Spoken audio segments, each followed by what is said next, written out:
guest came to the country as an exchange student at the age of 18, graduated Phi Beta Kappa from Dartmouth.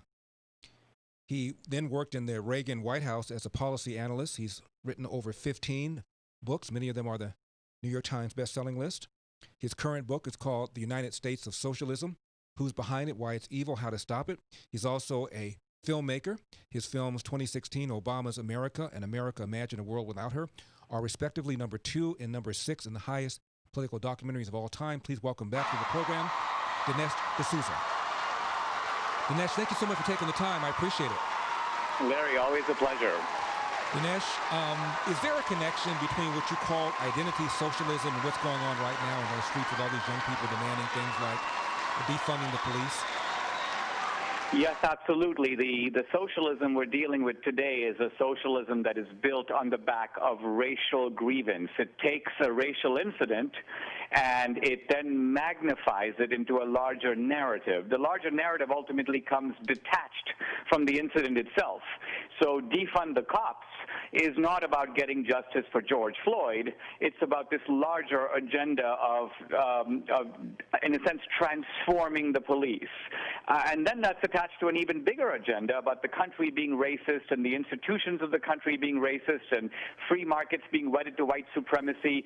So notice that all of this has nothing to do with what Marx talked about. When Marx talked about socialism, he was talking about a class divide between the rich and the poor, a kind of divide between the proletariat or the working class and then the capitalist class. It was economics that Marx was focused on. But the new socialism is rooted in identity politics, and so I call it identity socialism because it's a kind of hybrid of classic socialism and identity politics. Yeah, Dinesh, it's not socialism in the sense of government ownership of means of production. Even Bernie Sanders said he's not in favor of that.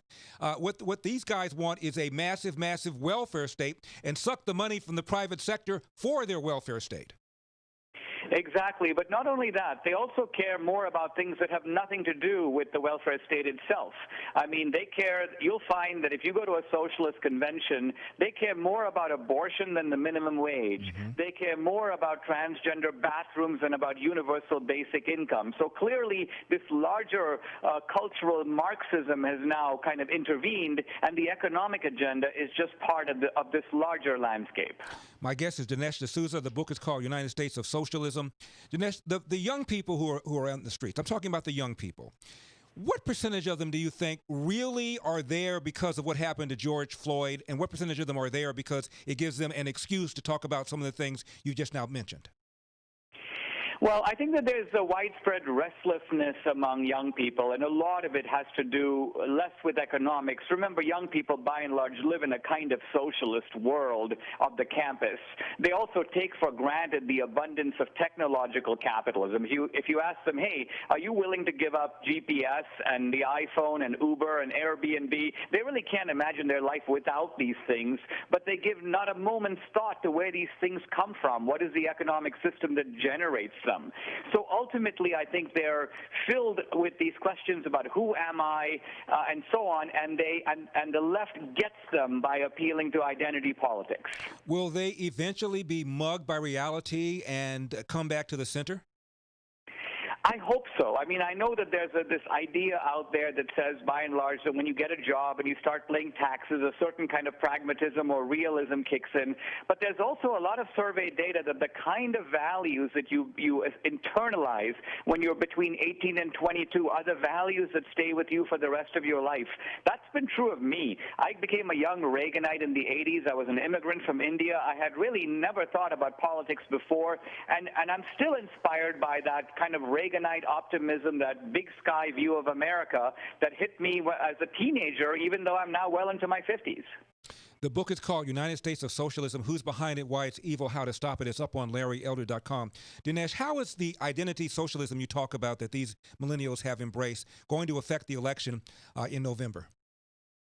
Well, I think that in some ways it is a desperation strategy of the left. I mean, first of all, socialism for the last several decades has ridden on the politics of fear. Remember, Marx had predicted the working class would revolt automatically. They would be so impoverished and angry that they would overthrow the business owners. Now, that's never happened from Marx's time to this day anywhere in the world.